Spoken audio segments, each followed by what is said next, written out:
suis en plein test de mon setup bikepacking pour la Poco Loco qui a lieu dans quelques jours. Je me suis dit qu'il était peut-être temps de commencer à se préparer. Je me suis dit que c'était la bonne occasion pour vous montrer un petit peu ce que j'emmène avec moi et comment je charge tout ça sur mon vélo. Parce que la Poco Loco X-Milan, c'est quand même 800 km à peu près de gravel avec 13 000 mètres de dénivelé positif pour une petite traversée des Alpes en toute détente.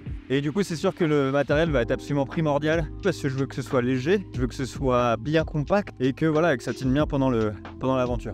Donc j'essaie de partir le plus minimaliste possible, que j'ai toujours un peu de mal à faire. Donc je vais vous montrer un petit peu quel type de matériel j'emporte avec moi et comment je le pack sur mon vélo.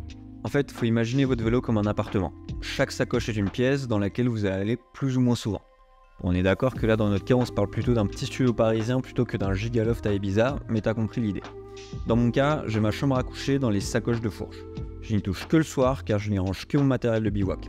Matelas et coussins gonflables Sea2 Summit ultra léger, sac de couchage Sea2 Summit ultra compact, drap de soie Décathlon que j'emporterai selon la météo et mon bivy Sol de la marque Escape. Pour ceux qui ne savent pas ce qu'est un bivy, il s'agit de surchacs de couchage qui viennent réfléchir votre chaleur quand on se glisse dedans comme une petite momie. C'est bien plus petit, léger et économique qu'une tente et en plus on dort à la vraie belle étoile et ça c'est quand même la classe. Dans ces sacoches également une frontale, une couverture de survie qui est absolument indispensable au cas où et une mini serviette Sea2 Summit en microfibre.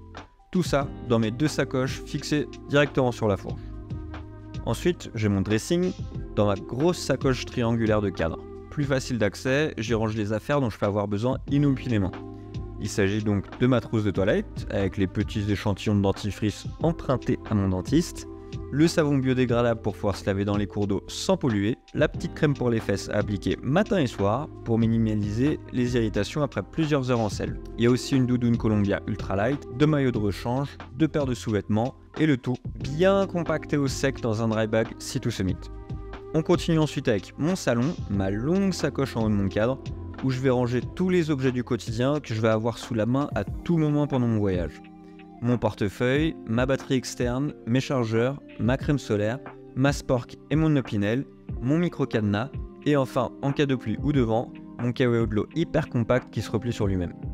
Il y a aussi tout l'équipement qui est directement fixé sur mon vélo, avec bien évidemment mes lampes avant et arrière, mon compteur GPS Wahoo, ma GoPro fixée directement sous celui-ci, ma petite enceinte pour pas devenir complètement fou après des heures passées tout seul en selle, et non pas un ni deux mais bien 3 bidons pour s'hydrater, avec en supplément un bidon porte-outils dans lequel je range mon multitool Blackburn hyper pratique avec ses petites clés à laine détachables et son dérive shell intégré, mon lubrifiant, 2 chaînes, mon liquide tubeless, 2 cartouches de CO2 et au cas où, une chambre à air, 3 démonte-pneus, une mini-pompe, des rustines et 2 maillons de secours.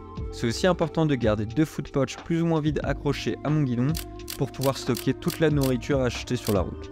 Enfin, on finit par l'équipement que je porte directement sur mon petit corps, un casque et évidemment ma Gapette Rookies, des chaussures SPD, des mitaines avec renfort en gel pour les chemins de gravel les plus escarpés, mes lunettes d'hyper vitesse au clé Keto, mes lunettes d'hyper myopie au clé Houston, c'est les mêmes que Mbappé donc c'est un peu des lunettes d'hyper vitesse aussi.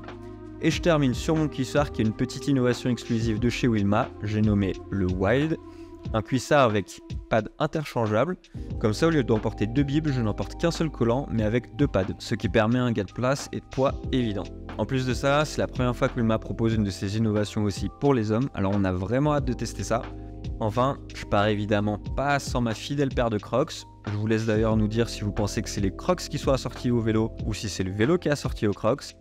Après, évidemment, chacun son setup de backpacking. Ce qui marche pour moi serait peut-être pas pertinent pour toi et vice versa.